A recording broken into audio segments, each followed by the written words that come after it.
Senator Joel Villanueva is recognized. Thank you very much, Mr. President, to our Majority Leader. Thank you. Mr. President, just a short manifestation. Earlier today, during the hearing of the Blue Ribbon Committee, my name was once again mentioned by District Engineer Henry Alcantara. Mr. President, let me state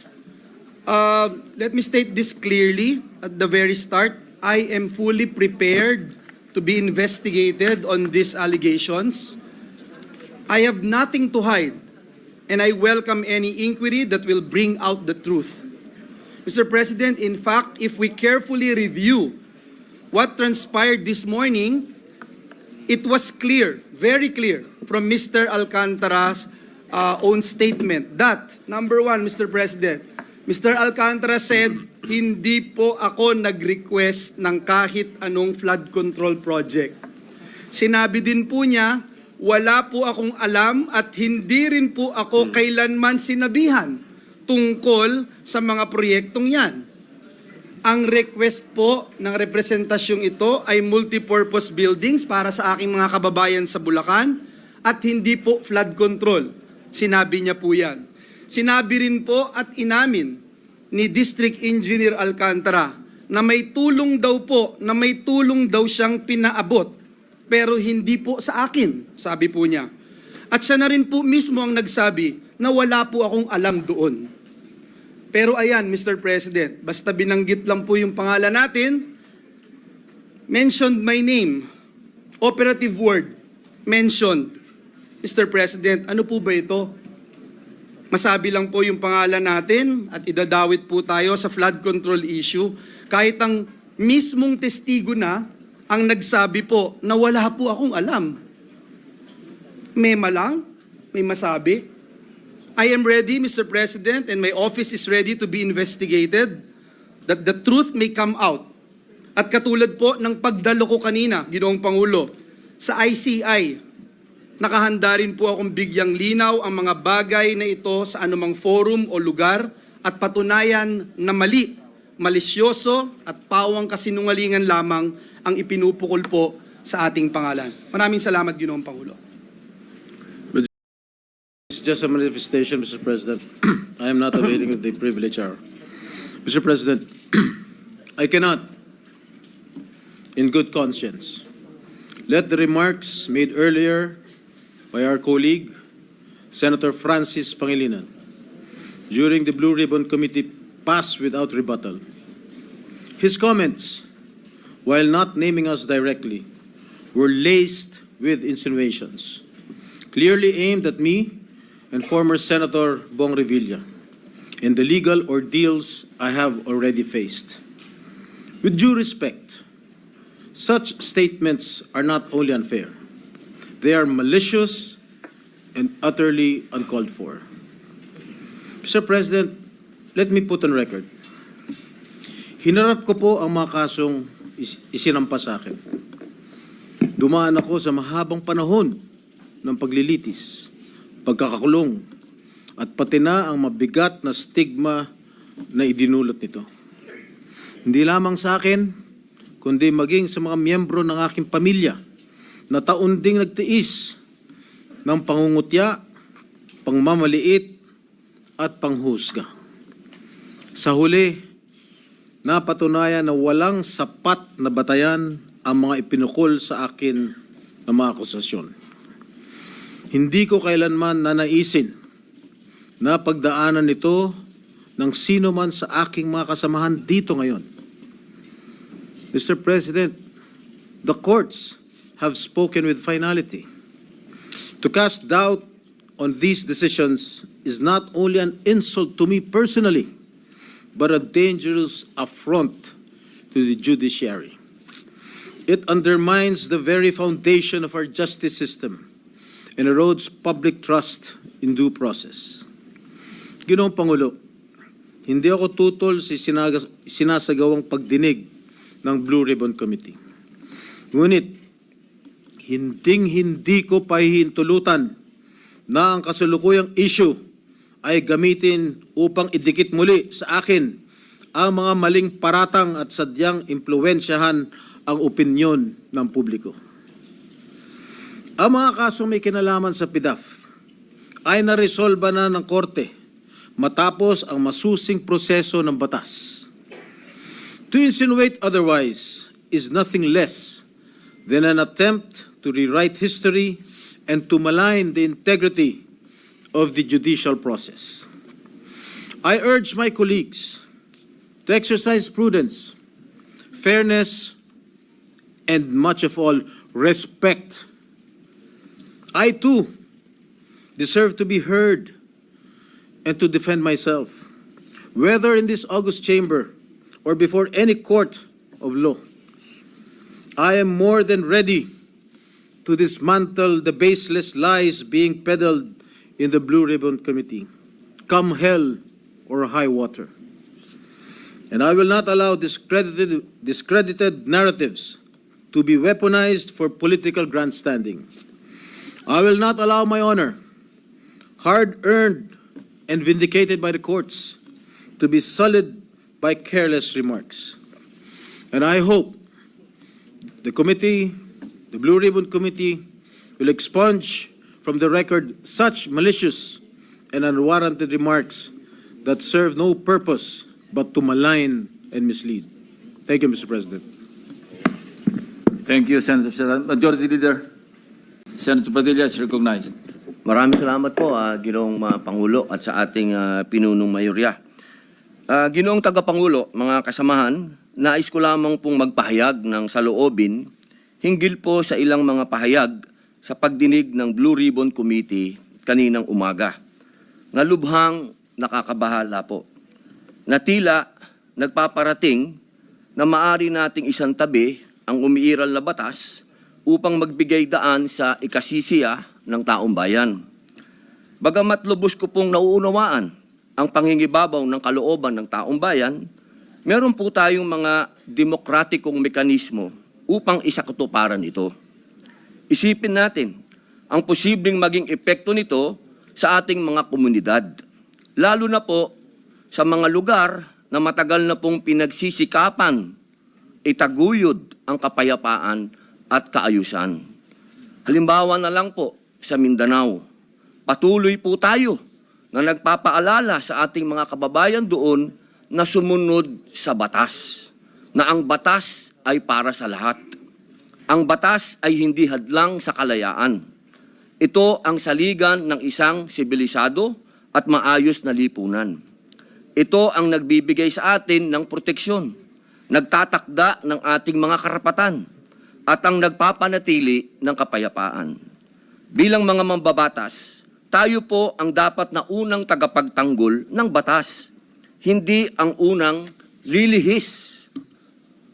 Hindi din natin dapat ipagsapalaran ang tiwala ng mamamayan sa ating mga institusyon at makibahagi sa pagpapalabo sa hangganan na tama at maling gawi sa tuwing may matinding suliranin na sumusubok sa ating diwa bilang isang nasyon. Kaya buong puso po akong nakikiusap, nananawagan sa mga opisyal ng pamahalaan at sa mga kasama po sa kapulungang ito. Hindi po pare-pareho ang sitwasyon natin. Hindi po pareho ang Luzon sa Visayas sa Mindanao. Meron po mga katulad natin na umiikot sa mga liblib na lugar at nagpapakilala po ng batas na dapat sundin. Napakalulungkot po kung ganito ang ating pagbibitaw ng mga salita na we can bend the law. Ipakita po natin na ang kalooban ng taong bayan ay maaaring maisakatuparan ng alinsunod sa balangkas na makaturungang pag-iiral ng batas. Yun lamang po. Maraming salamat po. Thank you, Senator Padilla. Senator Erwin Tulfo is recognized. Mr. President, the distinguished colleagues, just want to make a point of manifestation. I was the one who said this morning that sometimes we have to bend law. We don't have to. The point is, there's a Latin word that says, vox populi, vox Dei. The voice of the people is the voice of God. Now let me ask you, Mr. President, is our law higher than the voice of God? Is our law higher than the voice of the people? Mr. President, the law is supposed to protect the people. What we are asking, Mr. President, is the return of the value of good faith.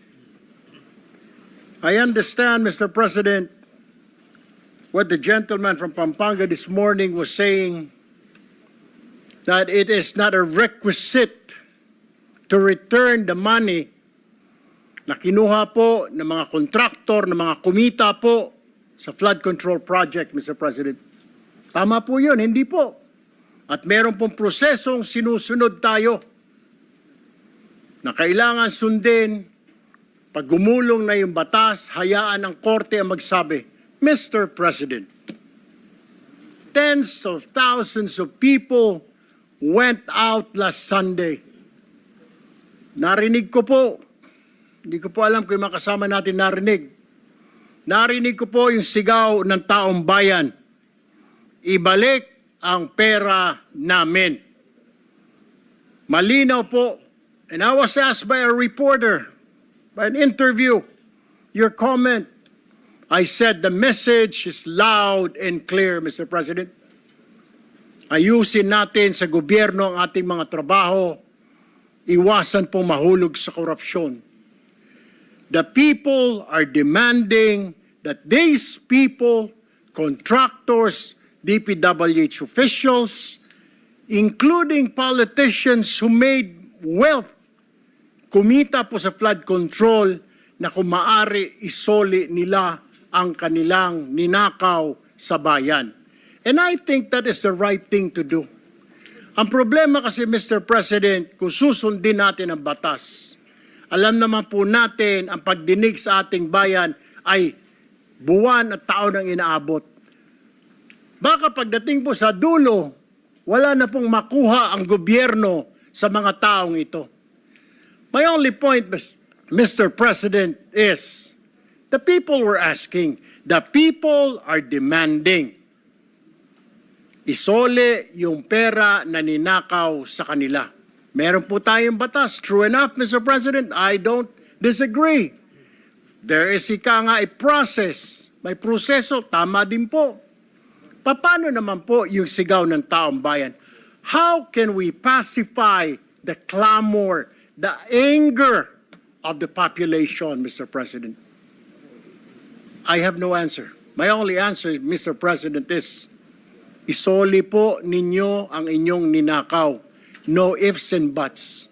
Ang sinasabi lang po ng DOJ, kakausapin po nila ang mga taong ito. Kung pwede, isoli. Wala naman pong sinabi ang DOJ. Ito ang batas, bawal po, kailangan ninyong isoli yan. The DOJ, the Secretary himself said, they will ask, but they will not force them. Depende, mas mabuti raw kung kusang loob nilang isurrender yung pera, Mr. President. Wala naman pong nagbabawal sa batas na magbalik ng ninakaw. There's no such thing. And alam ko pong meron tayong process, we have procedures. But my only point is, Mr. President, whether I'm right or wrong, I stand to the wishes of the public, of the Filipino people, ibalik ang perang ninakaw sa kanila. Period, Mr. President. Thank you, Mr. President. Thank you, Senator Erwin Tulfo. Senator Padilla is recognized. Opo. Ginoong Pangulo, napakaganda po ng mga punto na binitawan ng ating hinahangaan na si Senator Erwin Tulfo. Ngunit, alam niyo po, meron pong historical injustice na nangyari sa mga Bangsamoro. Kung ang usapin po natin ay sisingilin natin ang inang bayan sa mga utang nito sa Bangsamoro at hindi natin padadaanin sa batas, para saan po yung BARM law? Mapupunta na lang po kami sa gulo. Mapupunta na lang po ito sa paniningil na hindi. Ganito lang, kailangan magbayad. Kailangan ngayon na. Kailangan po dumaan tayo sa proseso. Ang atin pong saligang batas ay malinaw na nagsasabi na may due process. Kung argumento po natin, makikinig tayo sa sinasabing ngayon na. Teka muna po. Marami pong maliligaw. Katulad po ng mga kasama nating artista, halimbawa, sinasabi nila, kung ganyan, abe, wag na tayo magbayad ng tax. E paano po ang gagawin natin? Papayagan po ba natin na mga artista ngayon wag na magbayad ng tax dahil yun ang boses nila? Yun ang voice of God? Yun ang voice of the people? Ang gusto ng mga tao, lahat ng tao ngayon ayaw na magbayad ng tax. Dahil sa nangyayaring ito. Ang gusto ko lamang pong linawin, Ginoong Pangulo, tama po, naniniwala po ako na ang tao'y galit na. Dapat lang po silang magalit. Eh marami nang talagang ghost project, ang dami na pong nangyayaring ito. Pero sana po, intindihin po natin din yung mga kababayan natin sa malalayong lugar na humahanap ng hustisya. Madami pong mga kababayan natin, katulad ng mga katutubo, na humihingi din po ng hustisya yan. Pero dinadaan po natin sa batas ang pagnanakaw sa kanilang mga lupain, ang pagnanakaw sa mga mineral resources nila. Pero lagi natin sinasabi, may batas tayong dapat sundin. E paano kung isang araw gusto din nilang ng anarchy? Gusto din nilang magkagulo? Gusto din nilang lumusob sa Malacanang, pumunta ng Mindiola? Yun po yung mga bagay po na dapat po natin ding isipin. Ako po'y hindi kontra kahit kanino dito. Ako po'y #1 supporter ng lahat nandito. Pero pagdating po sa usapin, na tayo'y magkakaroon na naman ng pag-aaklas. 20 taon na po ako sa Mindanao. Alam po yan ng kapatid ko na si Senator Mig Subiri na umiikot dyan sa mga liblib na lugar para kumbinsin ng mga taong sumunod tayo sa batas. Yun lamang po, mga senador tayo. Gumagawa tayo ng batas. Ang batas kailangan sundin natin tayo mismo. Yun lamang po, wala naman akong gustong sabihin kundi yun lang. Maraming salamat po. Senator Erwin Tulfo is recognized. Mr. President, just last point. Hindi po kahit kailan nagnakaw ang Bangsamoro. To tell you, kung mga kasama po natin, 20 years na pong nag-ikot sa Mindanao, ako lumaki po ng Mindanao. I've been to Hulo, I've been to Basilan, been to Tawi-Tawi, I've been to Marawi. Maro nga po ako magsalita ng Tausog eh. But anyway, ang sinasabi ko lamang po, wala pong ninakaw, kaya iba po yun eh. Parang you're comparing apples to oranges. Yung Bangsamoro po, hindi po nagnakaw, kaya yung sinasabi na kailangan kasuhan or something, hindi po eh. Ang sinasabi ko lang po, ito'y malinaw, na yung sinisigaw po ng mga kababayan natin ni Sole. And that's my own opinion, Mr. President. We have to return it. Kusa po, kung gusto po, kung sincero silang maging state witness, gusto po nilang mapasok sa Department of Justice, then siguro po, in good faith, Mr. President, isoli po nila yung mga nakuha po nila.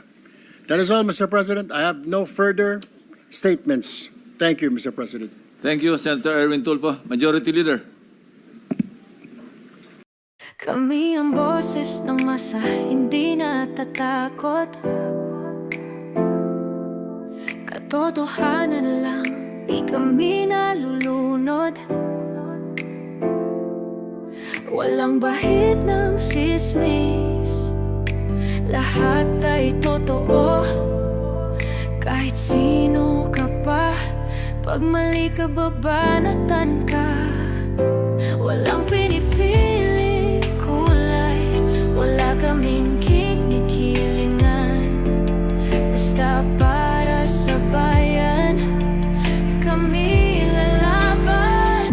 Pagdama palakpakan, pag mali banatan. Di matitinag, di matatakot, para sa bayan tuloy ang sigaw. Sa harap ng kamera, walang halong takot. Mga baluktot, lahat kayo'y tutuwa.